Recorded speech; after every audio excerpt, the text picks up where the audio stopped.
శ్రీదేవి భాగవతము. సూతుడు సౌనకాది మహామునులకు దేవి భాగవతాన్ని వివరిస్తున్నాడు. అదేవిధంగా జనమేజయుడికి వశిష్ఠుడు ఇలా చెప్తున్నాడు. అప్పుడు శుక్రాచార్యుడు వాళ్ళని ఓరడిస్తూ, నాయనలారా, విష్ణుకున్నంత మంత్రబలం నాకు లేదు. ఆ మంత్రబలంతోనే విష్ణుమూర్తి ఇన్ని అద్భుతాలు చేస్తున్నాడు. నేను శివుడి దగ్గరికెళ్ళి మంత్రబలం తెస్తాను. అప్పుడే దేవతల పని పడదాం. అప్పటిదాకా యుద్ధాలు గట్రా చేయకుండా సాధువుల్లా బతకండి. నేను రాగానే ఆ దేవతల భరతం పడదామన్నాడు. రాక్షసులు ఒప్పుకున్నారు. శుక్రుడు శివుడి వద్దకు బయలుదేరాడు. రాక్షసులు కపటోపాయం పన్నారు. ప్రహ్లాదుని ముందు పెట్టుకుని దేవేంద్రుడి దగ్గరకు వెళ్లారు. ఆయుధాలు అప్పగించేశారు. తమకి విరక్తి కలిగిందని, యుద్ధాలు మానేసి తపస్సులు చేసుకుంటామని చెప్పారు. ఆ క్షణమే కాషాయాలు రుద్రాక్షలు వేసుకుని తాపసుల మల్లే నటించసాగారు. శుక్రుడు ఎప్పుడు వస్తాడా, ఎప్పుడీ దేవతల్ని నమిలేద్దామా అని చూస్తున్నారు. ఇక్కడ శుక్రుడు శివుణ్ణి ప్రసన్నం చేసుకుని మంత్రబలం పొందడం కోసం తల కిందకి కాళ్ళు పైకి పెట్టి కేవలం పిప్పిలి పొగ మాత్రమే తాగుతూ 1000 ఏళ్ల పాటు ఘోరమైన తపస్సు చేస్తున్నాడు. ఏం తెలిసినా తెలియకపోయినా ఎవరైనా తపస్సు చేస్తున్నారంటే మాత్రం ఆ విషయం టక్కన తెలిసిపోతుంది దేవేంద్రుడికి. అలాగే శుక్రుడి తపస్సు సంగతి కూడా తెలిసిపోయింది. రాక్షసుల కపటోపాయం అర్థమైంది. మండిపడ్డారు దేవతలు. తాపస వేషాల్లో ఉన్న రాక్షసుల మీద దండయాత్ర సాగించారు. తమ మోసం దేవతలకి తెలిసిపోవడంతో ఏం దారిరా నాయనా అనుకుంటూ వాళ్ళంతా శుక్రాచార్యుడి తల్లి అయిన భృగుపత్నిని ఆశ్రయించారు. ఆమె వాళ్లకు ఆశ్రయం ఇచ్చింది. దేవతలు ఆ ఆశ్రమంలోకి చొరబడ్డారు. అది చూసి అలిగింది భృగుపత్ని. నిద్రాదేవిని ప్రయోగించి దేవతల మీద. దాంతో దేవతలకి నిద్ర రాసాగింది. ఇంద్రుడు కీకునికి పాట్లు వచ్చాయి. అప్పుడు విష్ణువు ఇంద్రుణ్ణి తన శరీరంలో దాక్కోమన్నాడు. ఇంద్రుడు అలాగే చేశాడు. అది గుర్తించిన భృగుపత్ని ఆగ్రహం అంచులకు చేరింది. సంబరపడకురా ఇంద్ర, నిన్ను నీ విష్ణువుని కలిపి తినేస్తాను చూసుకోమంటూ తన యోగశక్తిని ఆ ఇద్దరి మీద ప్రయోగించింది. గడగడలాడిపోయాడు ఇంద్రుడు. విష్ణు, ఈమెకు యోగ విద్య ప్రభావం ఎక్కువగా ఉంది. ఇప్పుడు ఆమెను తొలగించకపోతే దేవతలు ధర్మం అన్నీ నాశనమే. ఆలోచించుకు తప్పించేయి అన్నాడు. అన్ని శరీరాల్లోనే ఉండేవాడు విష్ణువు. ఆ విష్ణు శరీరంలోనే తానే ఉన్న ఇంద్రుడు ఎవడైతే ఉన్నాడో ఆ ఇంద్రుడికి నమస్కారం. ఇంద్రుడు తన శరీరంలోనే ఉన్న కారణమేమో మరి అతని పలుకులు ఆలకించాడు పద్మనాభుడు. వెనువెంటనే సుదర్శన చక్రాన్ని ప్రయోగించాడు. ఆ చక్రం భృగుపత్తి శిరస్సు ఖండించింది. అంతలోనే దేవతలకు నిద్ర వేడింది. దొరికిన రాక్షసున్నల్లా దొరికినట్టుగా ఊచకోత కోసి వెళ్ళిపోయారు దేవతలు. ఆశ్రమానికి వచ్చిన భృగు మహర్షి తన భార్య మరణం తెలుసుకుని ఆగ్రహించాడు. నా భార్యని చంపిన ఆ విష్ణువు నరకలోకంలో నానా యోనుల్లోనూ పదే పదే పుట్టుగాక అని శపించాడు. ఆ శాప ఫలితంగానే విష్ణువు అవతారాలు ఎత్తుతూ ఉంటాడు. విష్ణువును అలా శపించాడే కానీ భృగువు తెగిపడిన తన భార్య శిరస్సును మొండాన్ని అతికి తిరిగి ఆమెను బతికించుకున్నాడు. దేవేంద్రుడికి సాయం చేయబోయి విష్ణువు శాపగ్రస్తుడు అయ్యాడు. శుక్రాచార్యుడి తపస్సు సజీవతికి ఎనలేని మనస్తాపాన్ని కలిగిస్తుంది. అంతలోనే ఒక ఆలోచన వచ్చిందా సహస్రాక్షుడికి. వెంటనే తన కూతురైన జయంతిని పిలిచాడు. అమ్మా జయంతి, నిన్ను ఈ క్షణం నుంచే శుక్రాచార్యుడికి సమర్పించేస్తున్నాను. నిన్ను అతన్ని సేవించు, వశపరుచుకో. అతని ద్వారా దేవతలకి రాబోయే ప్రమాదాన్ని ఎన్నాళ్ళు ఆపగలిగితే అన్నాళ్ళు ఆపు. ఆ గడువు మాకు తెలియపరచు. ఈ లోపల మేము వేరే ఆలోచన చేస్తామన్నాడు. తండ్రి మాటను తలదాల్చింది జగదేక సౌందర్యమూర్తి అయిన జయంతి. వెంటనే తపస్సు చేస్తున్న శుక్రుణ్ణి చేరింది. తపస్సులో ఉన్న అతనికి లేత అరటాకులతో విసిరింది.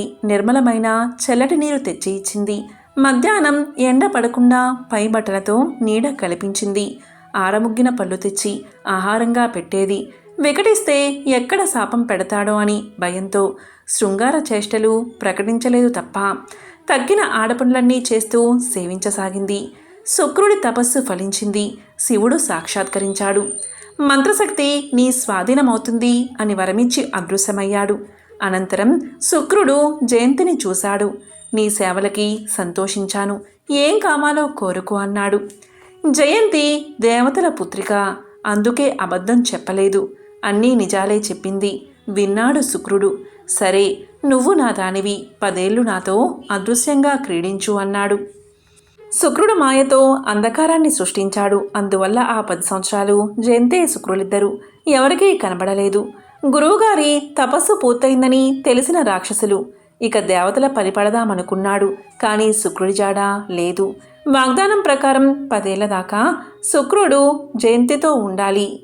ఇది తెలిసిన దేవేంద్రుడు మరో ఎత్తు వేశాడు. ఆ రీత్యా దేవగురువైన బృహస్పతి శుక్రుడి వేషంతో రాక్షసుల్లో చేరి వారిని బలహీనపరిచే విద్యలన్నీ నేర్పసాగాడు. 10 ఏళ్లు కాగానే జయంతికి వీడ్కోలు చెప్పి తిరిగి వచ్చిన శుక్రుడు తన వేషంలో ఉన్న బృహస్పతిని చూసి దేవతల వ్యూహం అర్థం చేసుకున్నాడు. రాక్షసుల్ని మార్చాలని చూశాడు. కానీ వాళ్ళెవరూ శుక్రుడి మాట వినలేదు. 10 ఏళ్లుగా అలవాటు పడ్డ బృహస్పతి అసలు శుక్రుడు అనుకున్నారు. అసలు శుక్రుణ్ణి మాయావిగా ఎంచి అవమానపరిచారు. రాక్షసులు కష్టాల పాలవుతారు అని శపించి తన ఆశ్రమానికి వెళ్ళిపోయాడు శుక్రుడు. శుక్రాచార్యుడికి రాక్షసులకి మధ్య భేదం పుట్టించడానికి వచ్చిన బృహస్పతి తన పని పూర్తి కావడంతోనే స్వర్గానికి చేరుకున్నాడు. తొందరలోనే రాక్షసులు తమ తప్పిదాన్ని తెలుసుకున్నారు. గజగజలాడిపోయారు. ప్రహ్లాదుని నాయకుడిగా ఎంచుకుని అసలు శుక్రాచార్యుడికి క్షమాపణలు చెప్పుకున్నారు. ఈ ప్రహ్లాదుడు విష్ణు భక్తుడనే పేరే కాని తక్కిన దేవతల పట్ల ఇతర రాక్షసులు ఎలాగో ఇతను అంతే. వీరుడైన ప్రహ్లాదుడన్నాడు, మంత్రవేత్తవి నువ్వన్నావు, మాకేం భయం, దేవతల సంగతి తేల్చేస్తామన్నారు రాక్షసులు. శుక్రుడి కౌశల్యంతో ప్రహ్లాదుడు సేనాధిపతిగా రాక్షససేన దేవతలపై దండెత్తింది. శుక్రాచార్యుడి యుద్ధ తంత్రం ముందు నిలబడ్డం కష్టమైపోయింది దేవతలకి. బృహస్పతి సలహాతో పరాశక్తిని ప్రార్థించాడు. దేవతలు పరాశక్తి ప్రత్యక్షమైంది. ఆమె 4 చేతుల శంఖచక్ర గదా పద్మాలు ఉన్నాయి. సింహం మీద కూర్చుని ఉంది. దేవతలకు అభయమిచ్చి రాక్షసుల వైపు సాగిందామె. ఆమెను చూడగానే ప్రాణాల మీద ఆశ వదులుకున్నారు రాక్షసులు. సందర్భం ఎరిగిన ప్రహ్లాదుడు అమ్మవారికి దండం పెట్టేశాడు. రాక్షసులందరి చేత కూడా దండం పెట్టించాడు. వారి ప్రార్థన కూడా వింది పరాశక్తి. అందువల్ల వాళ్ళని చంపలేదు. మీరు పాతాళానికి వెళ్ళిపోండి, అలా కాని పక్షంలో మన మధ్య యుద్ధం తప్పదు అని నచ్చ చెప్పేసింది. బ్రతుకుంటే బలుసాకు తినొచ్చు అనే సామెతతో వాళ్ళు పాతాళానికి పరిగెత్తారు. భృగు శాపం వల్ల విష్ణు ఏ అవతారాలు ఎత్తాడు అని అడిగాడు జనమేజయుడు. ధర్ముడికి నరనారాయణులుగా అవతరించాడు. తర్వాత అత్రి మహాముని భార్య అనసూయ కోరికపై బ్రహ్మచంద్రుడిగాను, శివుడి దూర్వాసుడుగాను, విష్ణు దత్తాత్రేయుడుగాను పుట్టారు. తర్వాత హిరణ్యకశ్యపుని చంపేందుకు సగం మనిషి, సగం సింహంగా నరసింహ అవతారమెత్తాడు. ఆ పైన బలిని అనగదొక్కేందుకు వామన అవతారమెత్తాడు.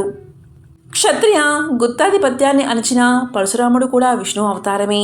రావణాది నిమిత్తం దశరథ పుత్రుడైన శ్రీరాముడిగా ఒక అవతారం ధరించాడు. చివరగా ఈ 28వ ద్వాపరంలో కృష్ణార్జునులుగా జన్మించడం జరిగింది. అది సరే, నరనారాయణులు తమను వలచిన అప్సరసలను ఏం చేశారు? మళ్ళా మొదటి కథలోకి వెళ్ళాడు జనమేజయుడు. ఈ విధంగా వ్యాసుడు జనమేజయుడికి దేవీ మహత్యాన్ని వివరించాడు.